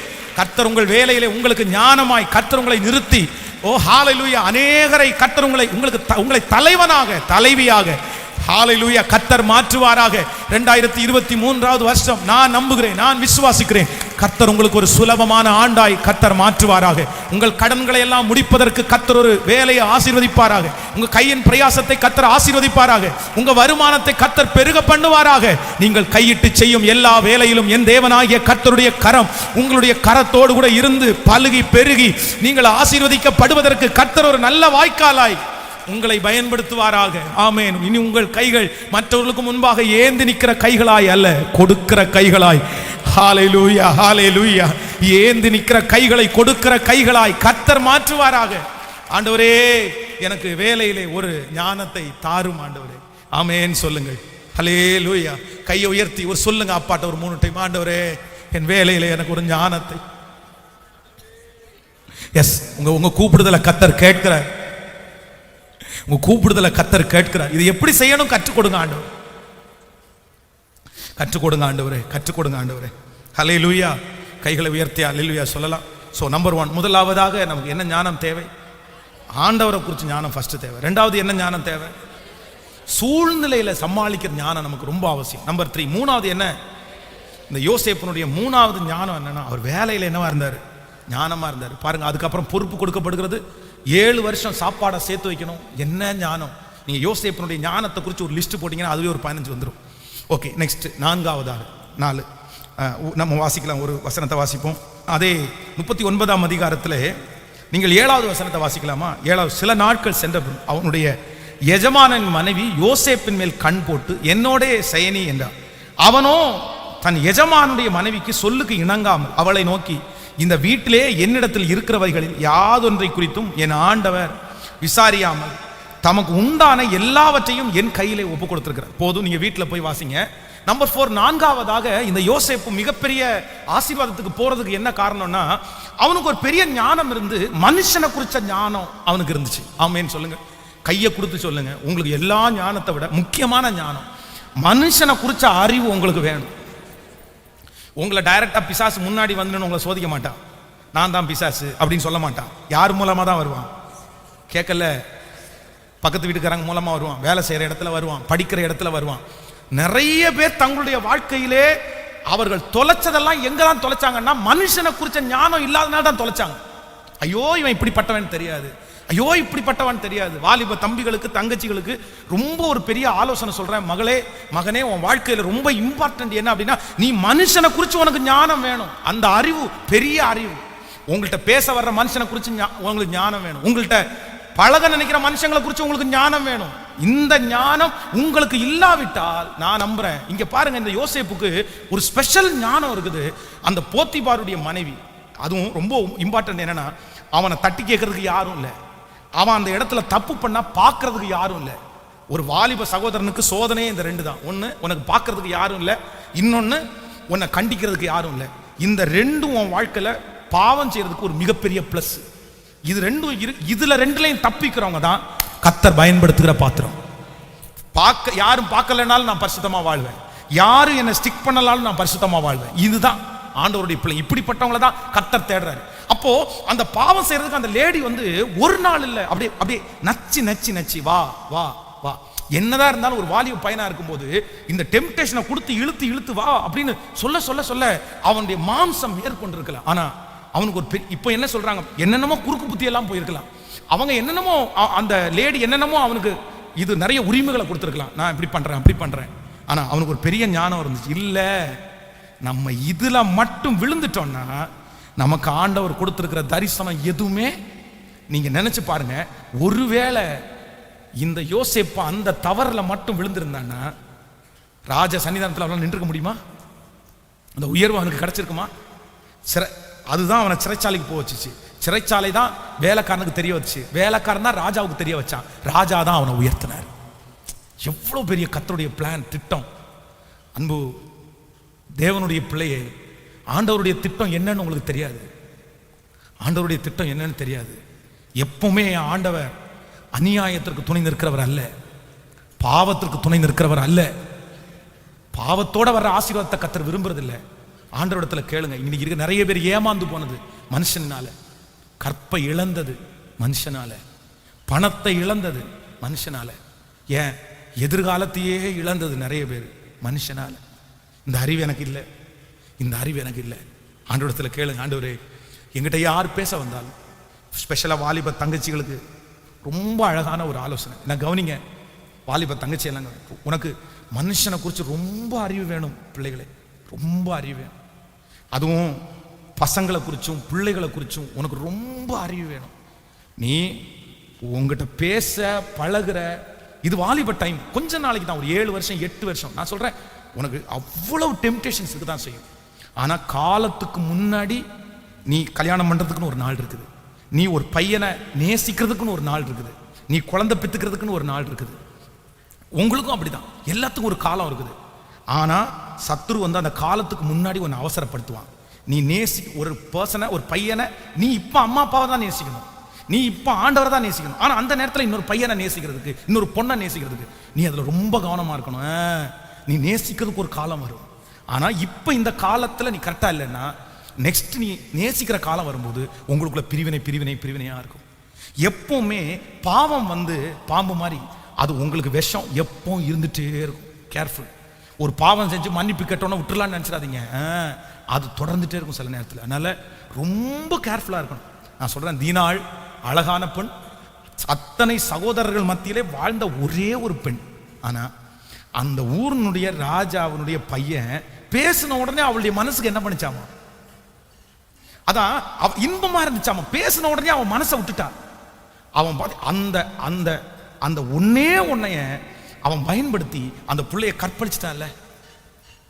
உங்களுடைய ஒரே ஒரு வீக்னஸை சில பசங்களோ சில பிள்ளைகளையோ தெரிஞ்சிட்டாங்கன்னா அதை வச்சு உன் கற்ப சூறையாடிடுவாங்க, உன் எதிர்காலத்தை அழிச்சிருவாங்க. பி கேர்ஃபுல், ரொம்ப கேர்ஃபுல்லா இருங்க. ரொம்ப இன்னைக்கு உலகம் வந்து ரொம்ப பிளஸ்ஸா போயிருச்சு. இன்னைக்கு வந்து பரிசுத்தமாய் வாழ்றது இல்லைன்னா கற்போட வாழ்றதெல்லாம் ரொம்ப தூரமாயிட்டு போயிட்டு இருக்குது. ஆனா சத்தியத்தை மறந்துடாத, சத்தியத்தை மறந்துடாத. ஆண்டவரத்துல கேளுங்க, ஆண்டவரே எனக்கு ஒரு ஞானம் வேணும். என்னன்னா அறிந்து கொள்ளக்கூடிய ஞானத்தை தாருங்க. எந்த ஞானம் வேணுமாமா? யார கேட்கல, நீ ஒரு பார்வையிலே கண்டுபிடிச்சிடணும், நீ ஒரு எஸ்எம்எஸ்லே கண்டுபிடிச்சிடணும். பக்கத்தில் இருக்கிற கையை பிடிச்சி சொல்லுங்க, ஒரு பார்வையில் அவன் யாருன்றதை கண்டுபிடிக்கணும், ஒரு எஸ்எம்எஸ்ல அவன் யாருன்றதை கண்டுபிடிக்கணும். நல்லா நல்லா சொல்லுங்க, ஒரு எஸ்எம்எஸ்ல கண்டுபிடிக்கணும், ஒரு வால்பேப்பர்ல கண்டுபிடிக்கணும். இந்த மாதிரி நிறைய இருக்கு. ஒரு ஃபோன் காலில் கண்டுபிடிக்கணும். அது ஃபர்ஸ்ட் சில பார்த்தீங்கன்னா அவ்வளோ ஷார்ப்பாக இருப்பாங்க. ஒரு எஸ்எம்எஸ் வந்த உடனே குட் நைட் அப்படின்ற எஸ்எம்எஸ் வந்துச்சுனாலே சிலர் கண்டுபிடிச்சிருவாங்க. இந்நேரத்துக்கு இந்த டைமுக்கு இந்த பையன் இல்லைன்னா இந்த பொண்ணு ஏன் குட் நைட் எனக்கு அனுப்பணும், இதனுடைய ரீசன் என்ன, அதுவும் இன்னைக்கு எதுக்காக குட் நைட் அனுப்புனா, இவனுக்கு ஏதாவது உள்நோக்கம் இருக்கா இல்லையா, அவ்வளோ ஆராய்ச்சி. அடுத்த நாள் காலையில் வந்து என்ன பதிலே இல்லை, ஓ கன்ஃபார்ம் கன்ஃபார்ம், இவன் யார் இல்லை, இவன் சரியான நமக்கு குட் நைட் அனுப்பணும்னு அனுப்பினவங்க கிடையாது, நம்ம இடத்துல பதில வாங்குறதுக்கு அனுப்பினவன். இதை சுதாகரிக்கிறவங்க குட் நைட் அனுப்பிட்டான், அது இந்த நேரத்தில் குட் நைட் அனுப்பிட்டான், பையன் பாரு எவ்வளோ பெரிய பாசம், good night same to you அனுப்பியாச்சு, அவ்வளோதான் திருப்தி. அவ்வளோதான், அப்படியே கண்டினியூ ஆகும் பாருங்களேன். அப்புறம் மீட் பண்ணலாமா, காஃபி பாரில் மீட் பண்ணலாமா, இல்லை அப்படின்னா மீட் பண்ணலாமே, சர்ச்சில் கூட மீட் பண்ணலாமே, ஒன்றும் பிரச்சனை இல்லையே, நோ ப்ராப்ளம். காஃபி பாரில் மீட் பண்ணால் தான் தப்பாக நினைப்பாங்க, சர்ச்சில் மீட் பண்ணால் யார் தப்பாக நினைப்பா? இல்லை இதெல்லாம் நிறைய ட்ரிக்கு. இன்னைக்கெல்லாம் என்னமோ அவங்க கண்ணை மூடிட்டு செய்கிறதெல்லாம் யாரும் தெரியாது பார்க்கலன்னு நினைக்கிறாங்க. ஐயோ ரொம்ப டேஞ்சர் மகளே, ரொம்ப டேஞ்சர் மகனே. உன் வாழ்க்கையில் உன்னுடைய வாலிப நாட்களில் பெரியவங்களுக்கும் அப்படி தான் சொல்கிறேன், விட்டுட்டீங்க. ரொம்ப ரிஸ்க்கு, ரொம்ப ரிஸ்க்கு. ரொம்ப கேர்ஃபுல்லாக உங்கள் வாழ்க்கையை வாழுங்க. அதுவும் மனுஷனை குறித்து அறிகிறதுக்கு ஞானம் உங்களுக்கு ரொம்ப தேவை. இல்லைன்னா நான் சொல்கிறேன், ஊழியக்காரங்களே, அந்த சின்ன இளம் தீர்க்கதரிசியை சிங்கத்தினுடைய வாய்க்கு கொடுத்தது யாரு? கிழட்டு தீர்க்கதரிசி. ஒரு வயசான தீர்க்கதரிசி ஒரு இளம் தீர்க்கதரிசியை கொன்னுட்டான். ஊழியக்காரங்க கூட சிலரை தப்பா நடத்தி கொன்னு சாவுக்கு நேரம் வழி நடத்திடுவாங்க. Be careful. ரொம்ப ஆண்டவருடைய நாமத்தை சொல்லி தான் வர்றாங்க, ஜெபம் பண்ணிட்டு தான் வர்றாங்க. ஆனா நீங்க சரியானவர்களா இல்ல அப்படின்னா, அவர்களை நீங்க சரியா அடையாளம் கண்டு கொடுக்க முடியலன்னா, அந்த மனுஷனை குறித்து அறிகிற ஞானம் உங்களுக்கு இல்லைன்னா, அவங்க ஒருத்தரே போதும் உங்களுக்கு எடுக்கிறதுக்கு. பைபிளை தான் தூக்கிட்டு வந்தாங்க, ஜெபம்னு சொல்லி தான் உள்ள வந்தாங்க. ஜெபம்னு சொல்லி உள்ள வந்தாங்க. எத்தனை பேர் இன்னைக்கு இருக்காங்க தெரியுமா? அதனால ஆண்டவரத்துல எல்லாரும் கிருபையா கேளுங்க. 2023 வருஷம். அதுக்காக போறவங்களையும் வாரவங்களையும் அப்படி பார்க்கணும்னு அவசியம் கிடையாது. ஆண்டவரே, எனக்கு மனிதனை அறிந்து கொள்ளக்கூடிய ஞானத்தை தார். கைகளை உயர்த்தி எல்லாரும் சொல்லுங்க. ஆண்டவரே சொல்லுங்க, எல்லாரும் முழு பலத்தோட சொல்லுங்க, முழு பலத்தோட சொல்லுங்க. ஆண்டவரே, எனக்கு ஒரு கிருபை வேண்டும். ஆண்டவரே, வாலிப தம்பிக்கு ஸ்பெஷலா ஜெபம் பண்றேன், தங்கச்சி ஜெபம் பண்றேன். மகளே கேள், மகனே கேள். ஆண்டவரே, எனக்கு ஞானத்தை கொடுங்க. ஆண்டவரே, மனுஷனை குறித்து அறிகிற ஞானத்தை கொடுங்க. ஆண்டவரே, என்கிட்ட பழகிறவங்களை குறிச்ச ஞானத்தை எனக்கு கொடுங்க. ஆண்டவரே, ஹalleluya, ஆமென். சிம்சோனுக்கு எவ்வளவு பலன் இருந்தும் அவனுடைய வாழ்க்கையில் இருக்கிற ஒரே ஒரு ஞான குறைவு, 1000 பேரை தாடை எலும்பில் கொல்றதுக்குள்ள ஞானம் இருந்துச்சு. பட்டணத்தினுடைய நிலைக்கால எந்த இடத்துல எப்படி பிடிச்சா தோல் மேல வச்சு சுமக்கலான்ற ஞானம் அவனுக்கு இருந்துச்சு. நிறைய இந்த காட்டிலேயே ரொம்ப தந்திரம் உள்ளது நரி. ஆனா அந்த நரியையே பிடிச்சு வாளோட வால் சேர்த்து கட்டி பந்தத்தை கட்டி இதை உள்ள அனுப்பிடுச்சுன்னா அவனுடைய வேளாண்மை எல்லாம் நாசமாயிருன்ற அந்த ஞானம் இருந்துச்சு. ஆனா எந்த ஞானம் மட்டும் இல்லைன்னா, தெளிலாளுடைய மடியில படுக்கும்போது இவன் நம்மளை கொல்ல பார்க்கிறான்ற அந்த ஞானம் அவனுக்கு. இந்த ஒரே ஒரு ஞான குறைவு அவனை எங்க கொண்டு போய் நிறுத்திச்சுன்னா, அவனோட 2 கண்ணையும் பிடுங்கி அவ்வளவு பலசாலியா இருந்த மனுஷனை மாவரைக்கிறதற்கும் வேடிக்கை காண்கிற பொருளாகவும் அவன் நிற்கிறது. என்ன பரிதாபம், என்ன பரிதாபம். சிஸ்டர், பிரதர், நீங்க சில இடத்துல ஞானமா இருப்பீங்க. அதான் சம்பாதிக்கிற ஞானம் உங்களுக்கு இருக்குது, மற்றவங்கள்ட்ட பேசுற ஞானம் உங்களுக்கு இருக்குது, எல்லா ஞானமுமே உங்களுக்கு இருக்குது. நிறைய பேர் எதுல வீக் தெரியுமா? மனுஷனை அறிகிற அந்த ஞானத்துல ரொம்ப குறையும். நீங்க கண்டிப்பா கேளுங்க, இது உங்க ஜெப குறிப்பாகவே மாறட்டும். ஆமென் சொல்லுங்க. சோ நம்பர் 1 முதலாவதாக தேவனை குறித்த ஞானம். நம்பர் 2 இரண்டாவது சூழ்நிலையை குறித்த ஞானம். நம்பர் 3 மூன்றாவது வேலையை குறித்த ஞானம். நம்பர் 4 நாலாவது. ஸோ நம்பர் 5 ஐந்தாவதாக உங்களுக்கு வருகிற சோதனையை குறித்த ஞானம் உங்களுக்கு அவசியம். அதுக்கு வசனத்தை மட்டும் வாசிங்க. நான் உங்களுக்கு வேகமாய் சொல்லி உங்களுக்காக ஜெபித்து முடிக்க போகிறேன். ரொம்ப டைம் ஆயிடுச்சு. ஸோ அதனால் விரிவாக அதை சொல்ல முடியாது. நீங்கள் போய் தியானிக்கும் போது ஆண்டவர் பேசுவார். நீங்கள் 39ஆம் அதிகாரம் 20வது வசனம். யோசேப்பின் எஜமானன் அவனை பிடித்து அவனை ராஜாவின் கட்டளையால் காவலில் வைக்கப்பட்டவர்கள் இருக்கும் சிறைச்சாலையிலே அவனை ஒப்புவித்தான். அந்த சிறைச்சாலையில் அவன் இருந்தான். ஆமென். அந்த சிறைச்சாலையிலே அவன் இருந்தான். யோசேப்பினுடைய வாழ்க்கையில இத்தனை நாட்களும் வந்த சோதனையை விட இப்போ ஒரு பெரிய சோதனை வருது. ஆனா அந்த சோதனையில எப்படி ஞானமா நடக்கணும்னு கர்த்தர் பலன் தந்தார். உங்க வாழ்க்கையில ரொம்ப அவசியமானது நம்பர் 5. உங்களுக்கு எதுல ரொம்ப ஞானம் இருக்கணும்? பக்கத்தில் இருக்கிற கையை பிடிச்சி சொல்லுங்க. உங்களுக்கு வருகிற சோதனை, நீதிமான்களுக்கு வரும் சோதனைகள் அநேகமா இருக்கும். ஆனா நம்ம என்ன இருக்கணும்? ஞானமா இருக்கும். சோதனையில ஞானமா இருக்கணும். ஸோ நம்பர் 6 ஆறாவதாக உதவி செய்வதில் ஞானம் தேவை. என்னமா? பக்கத்தில் இருக்கிற கையை பிடிச்சி சொல்லுங்க. உதவி செய்வதில். நமக்கு நிறைய பேருக்கு எல்லா ஞானமும் இருக்கும், ஆனா எதுல ஞானம் இருக்காது? கேட்கல. உதவி செய்யறதுல என்ன பாச ஞானம் இல்லை. இதுக்கு ஏதாவது ஆதாரம் இருக்கான்னு கேட்டா, 2 பேர் சிறைச்சாலை இருக்கிறாங்க. ஒருத்தன் பானபாத்திரக்காரன், இன்னொருத்தன் சுயம்பாய்களின் தலைவன். ஒருத்தனுக்கு இருக்கிற செய்தி கேட்கல, நல்ல செய்தி. இன்னொருத்தனுக்கு இருக்கிற செய்தி கெட்ட செய்தி. நம்ம என்ன பண்ணுவோம்? 2 பேரும் எங்க தான் இருக்கிறாங்க?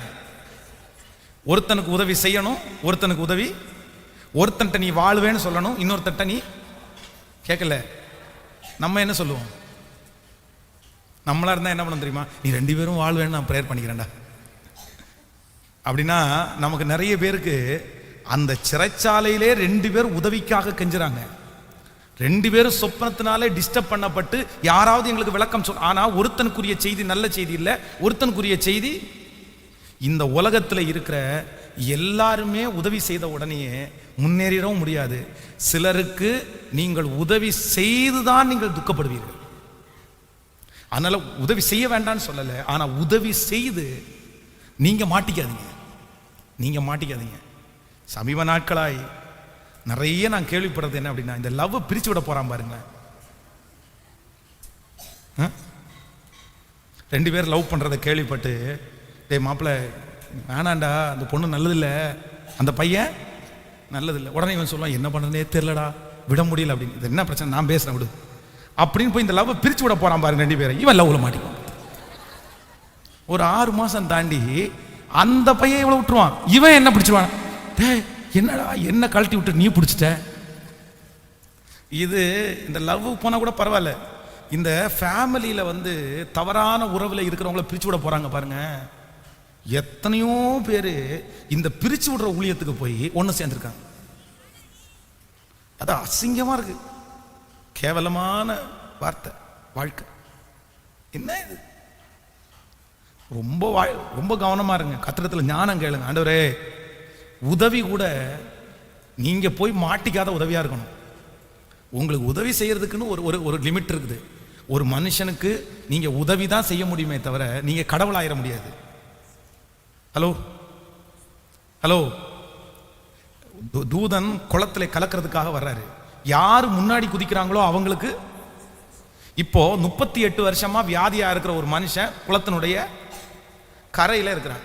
இந்த தூதனுக்கு தெரிஞ்சிருக்காதா? கேட்கல. எல்லாரும் சொல்லுங்க.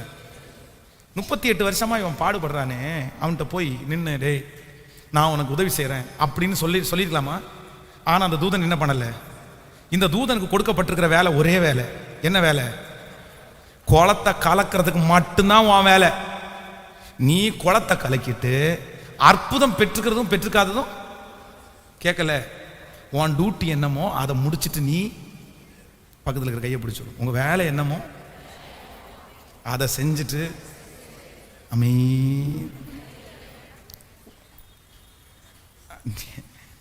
ஆண்டவராகிய இயேசு கிறிஸ்துனுடைய வேலையை நீங்க செய்ய போனீங்கன்னா நமக்கு நிறைய பேர் இயேசு கிறிஸ்து ஆயிடுவாங்க.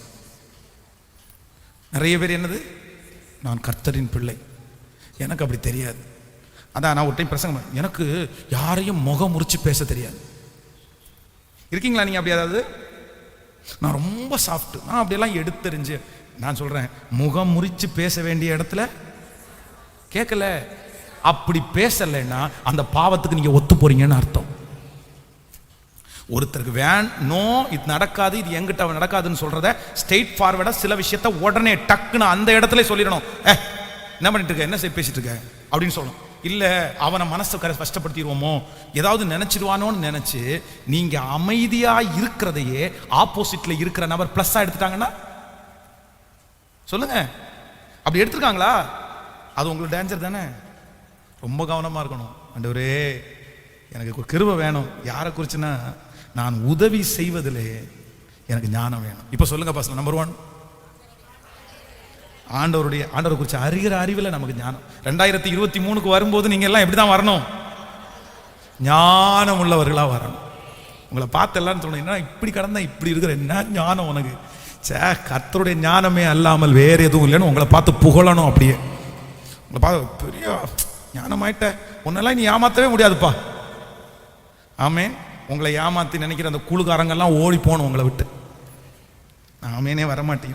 ஸோ நம்பர் 1 முதலாவது எதுல ஞானம்?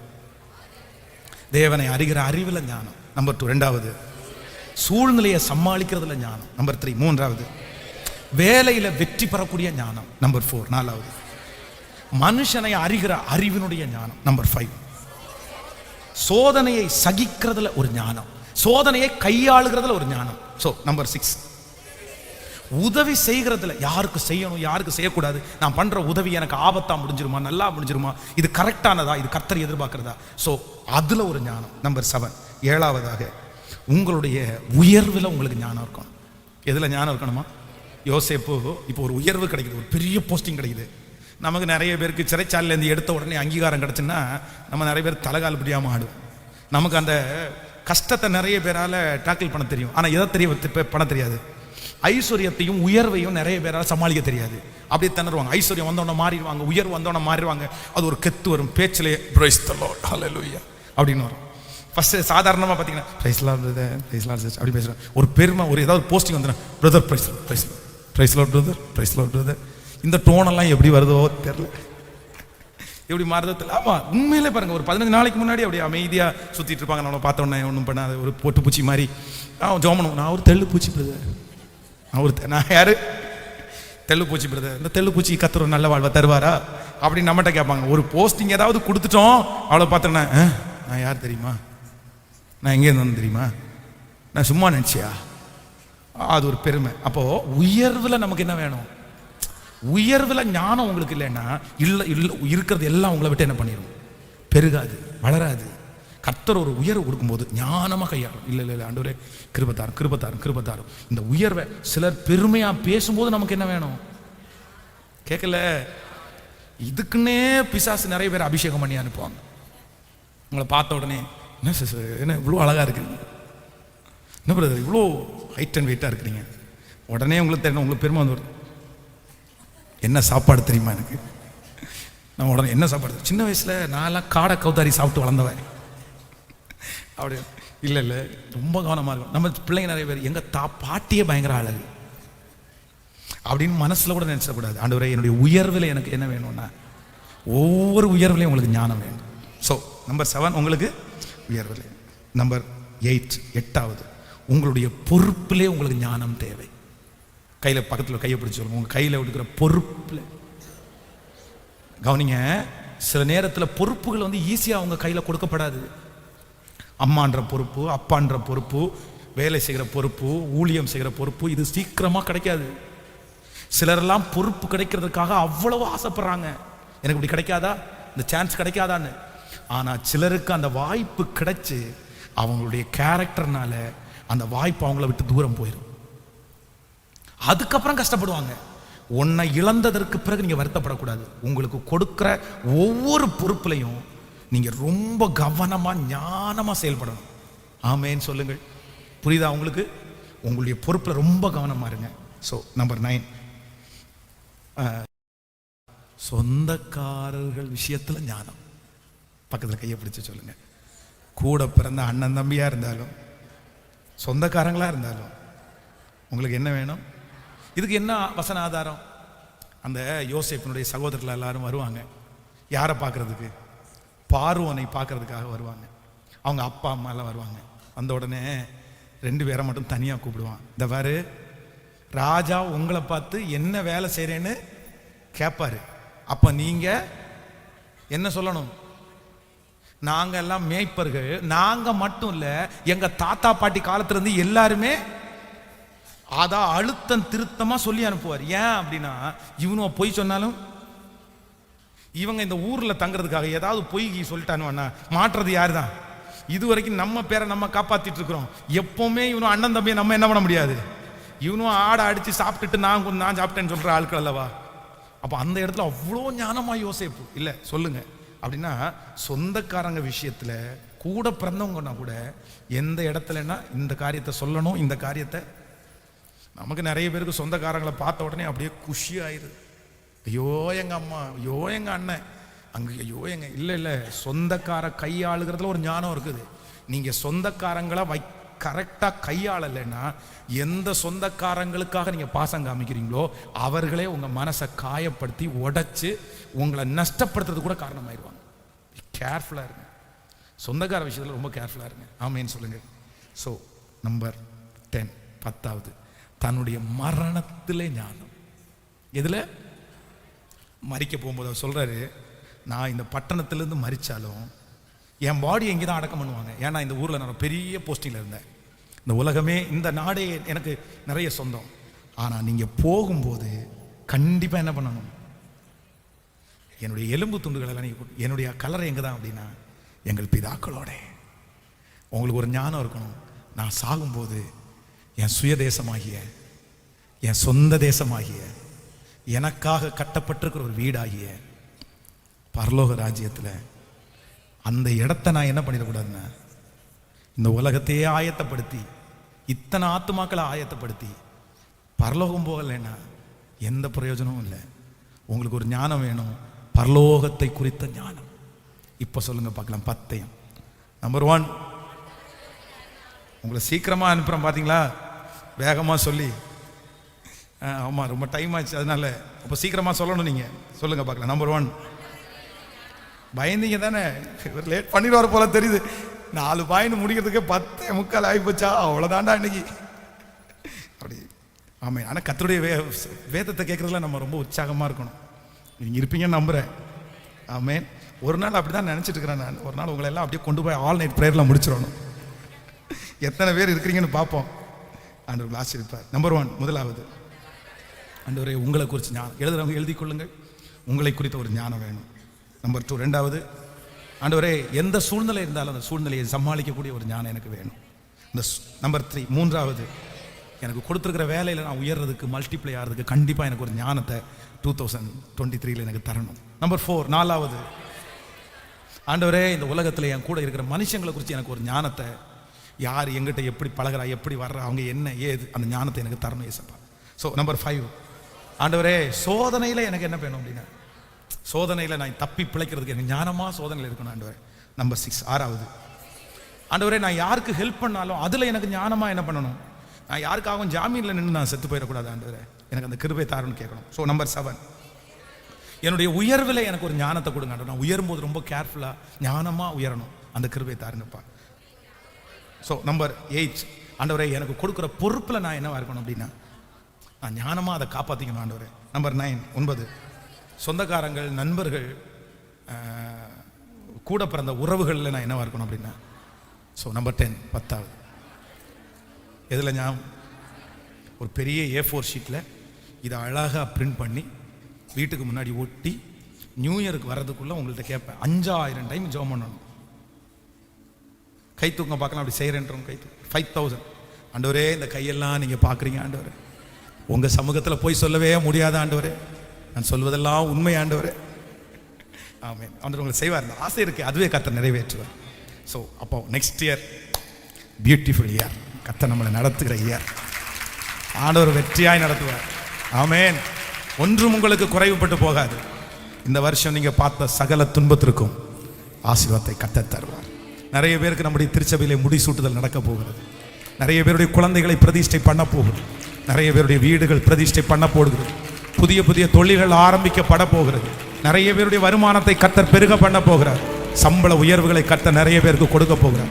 குடும்பத்தில் நல்ல ஐக்கியத்தை கர்த்தர் கொடுக்க போகிறார். பிரிந்திருக்கிற அநேக குடும்பங்கள் ஒன்று சேர போகிறது. நிறைய அடிமைத்தனத்தில் இருக்கிறவர்களை கர்த்தர் வெளியே கொண்டு வர போகிறார். நம்முடைய திருச்சபையில் வருகிற வாலிபர்களை, சத்தத்தை கேட்கிற நிறைய வாலிபர்களை வருகிற ஆண்டு கர்த்தர் யூஸ் பண்ற, கர்த்தர் தன்னுடைய கரத்திலே எடுத்து பயன்படுத்துகிற வாலிபர்களை கர்த்தர் இங்கே எழுப்ப போகிறார். நம்முடைய திருச்சபை வளர்ந்து பெருக போகிறது. நம்ம எக்ஸ்டென்ஷன் பண்ணுகிற அந்த இடமெல்லாம் நிரம்பி வழிய போகிறது.